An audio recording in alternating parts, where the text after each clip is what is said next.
Hey, good evening, Facebook. Welcome to another episode of Post Daily Dose with me, your trusted parenting advisor, faithful guide and servant on the healing journey. What's my name? Big Papa Bryan+Post. I hope everyone is doing fine, dandy, wonderful, amazing, relaxed, calm, peaceful, joyful, grateful, and blessed on this fine Sunday evening.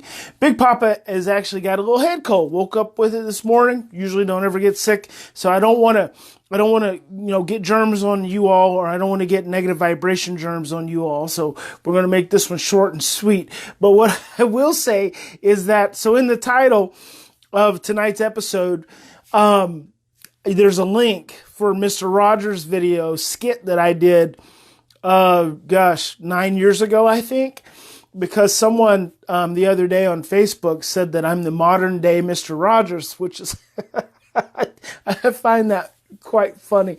Hey, Mom, I don't know. So this video, I did this like 9 years ago. I love Mr. Rogers, watched him as a kid growing up, think he's absolutely adorable. So at the very beginning, you hear me getting off my motorcycle. So I think about Mr. Rogers being on a big Harley Davidson. It just kind of cracks me up. And then I crack myself up watching this video. So if you get a minute, it's posted on YouTube. Go check it out. I think you will, at the very least, get a nice little giggle. Title of this evening's episode is Sometimes You Just Have to Let It Out. And what brought it up is this morning, I was sitting with my mom, and she was in her favorite spot on her couch, and she said something to the effect of, I'm trying not to be sad. And usually the holidays are a hard time for her, and she has a hard time, not being sad because she's lost lots of people that she loves and cares about. And so she said, I'm trying not to be sad. And I said, well, Mom, sometimes you just have to let it out. Just be sad. Don't, because oftentimes we can stress ourselves out just as much trying to hold it in as it would be to just let it go. And I know, and I've said this on a couple of past episodes of the Daily Dose during this time of year, the holiday season is very challenging. In fact, a friend of mine the other day just mentioned, you should talk about grief. And so, and I think I have, but I can never talk about any one thing too much. There's always some other angle I'll approach it with or talk about. And then another friend of mine just the other day, she was sitting and had just found out that she had lost a family member from her ex-husband's family that was close to her, and she hadn't heard about it, and that made her sad. And so, the thing with grief is we don't like it. We don't like sadness, and this is why the reason grief happens. Let me explain grief to you. So grief is actually a cellular experience. So it's something your entire body mind system goes through, because when you've gotten close to someone and you lose them, then there's literally an energy that breaks up your cellular system. There's a parting of them with you, and that cellular stress, it is what generates the emotion of stress and fear, generates the emotion of fear, which is what leads to the grief that we call cognitively, we call that grief. And historically in our society, we've not looked at emotions as a safe thing. I mean, many of us grew up with, don't cry, real men don't cry, suck it up, wipe those tears away. Just lots of little statements like that just get embedded in our culture. And so then what happens is we spend a lot of time trying to fight back tears. Okay, tears have the same chemical makeup, the same physiology as stress. So when you cry, you are literally releasing cortisol out of your body, and this is why it's so important. When you lose someone close to you, and your cellular system has this energetic disruption, which triggers a stress reaction, ultimately fear, and then sadness in your body, it's actually because it's trying to heal. So see, sadness and grief is a healing process. And we've come to associate it with pain. It's not actual pain, it's emotional discomfort. And there's more emotional discomfort in trying not to grieve than there is just in grieving. Now, This shows up with the children I work with all the time. It shows up with parents that have children, especially foster and adopted children, who have been moved through so many different experiences, whether it's, early in life, in utero, and then as soon as they're born, they go into foster care and eventually they're adopted. They've moved through so many experiences or being in multiple placements that they never get opportunities to grieve. And the grief gets so wrapped up in the trauma that there's literally no separation, because as I've told you before, trauma gets stored in your brainstem, same part of your body. So we don't like to express that. It gets tied into our other traumas, our other losses, our other, scary feelings. And before you know it, we just walk around with it. We just carry years and years and years of pain. And I just want to tell you, and I want to encourage you this evening, if you have lost someone, if you have suffered a trauma, if you suffered a painful event, the best thing you can do for yourself is to cry. It is to let it out. Stefan says, what about feeling sadness and wanting to cry, but suffering from an emotional survival blockage that prohibits your ability to cry? That is a very good question, Stefan, and good evening back to you there in the Netherlands. So Stefan says, what if you feel sadness and you want to cry, but there's an emotional, and so Stefan says an emotional survival blockage that prohibits your ability to cry. And I've seen this before. I've seen it many times.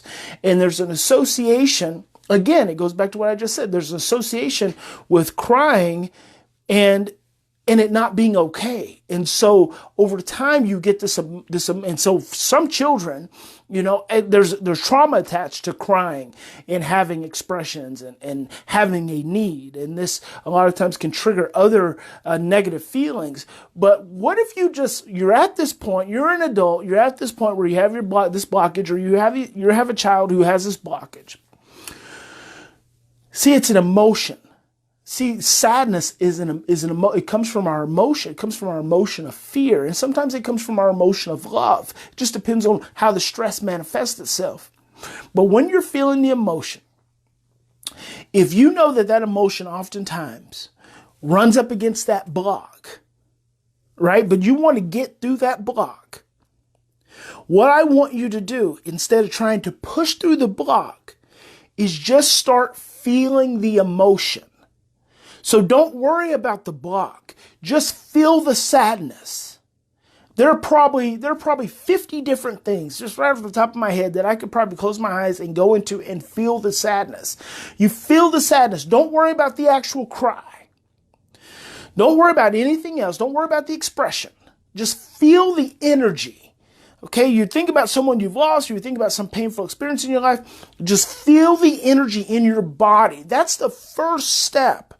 See, a lot of times it's the energy that has the association that begins the shutting down process.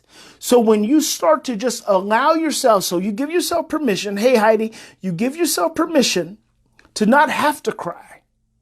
You just give yourself permission to feel, right? Whatever you feel, just feel it. And I like to say practice it, because the more you practice it, the more you make it conscious. And the more conscious you make your emotional experience, the more control you have over it. So you practice it, you feel the sadness, you think about it. You don't have to cry. If some tear squeezes out, that's fine, but you just feel it and get more used to feeling it. And as you get more used to feeling it, something magical is going to begin to happen. It is the feeling of it and the conscious feeling of it, the conscious control of it. Because see, we think that we can control our emotion, but really we don't. Our emotion controls us. It waits until it's ready to come out, and it comes out in these different ways. And it comes out, sometimes it comes out in health ailments. Sometimes it comes out in yelling. Sometimes it comes out in addictive behavior. Sometimes it comes out in insomnia, or high blood pressure, like I said, health issues, or overeating, or whatever. It's going to come out. And when it comes out, it's all a matter of how you try to contain it. But it's going to come out when it decides to come out. And that's because it's vastly unconscious. So it builds up this energy and just starts seeping out all over. What I want you to do is I want you to have more conscious control over it. It is actually a beautiful thing. Sadness and the emotion of sadness is probably one of the most freeing emotions that you can have. When you really just allow yourself to have it. When you allow yourself to get comfortable with it. And so what I want you to do, and someone such as Stefan's talking about, is just feel the energy of it and just keep feeling the energy of it. In the morning, in the afternoon, in the night, whenever the sadness is there, or whenever you want to go in and get it. Because you can go in and get it. And that's my favorite, is when you go in and get it. See, when you learn to go in and get it, that's when you're fully conscious of it. And that can be any number of experiences. Only you know what those experiences are. But practice that, and then what's going to happen as you develop more consciousness and more cognitive control over it is you will feel a melting process that happens. It'll start to unfold. And there's going to come one day, one moment when you're going to be feeling that sadness, and those tears are going to come out. And they're going to start coming out a little more and a little more and a little more. Now, here's what I want to tell you. At any time, all you've got to do to pull yourself back into the present, because see, a lot of times that sadness is connected to past stuff. So it has a tendency to want to pull you back there. The only thing you need to do is move your hands, open your eyes, take a deep breath, whistle, shake your feet, move your legs, stand up. And all of those different kind of movements, they take you from the past and they ground you in the present. And that's an amazing thing to do. So the more you practice allowing the sadness, the more you gain control over it. And you start to drop into that sadness and you start to feel really overwhelmed with it, just stop.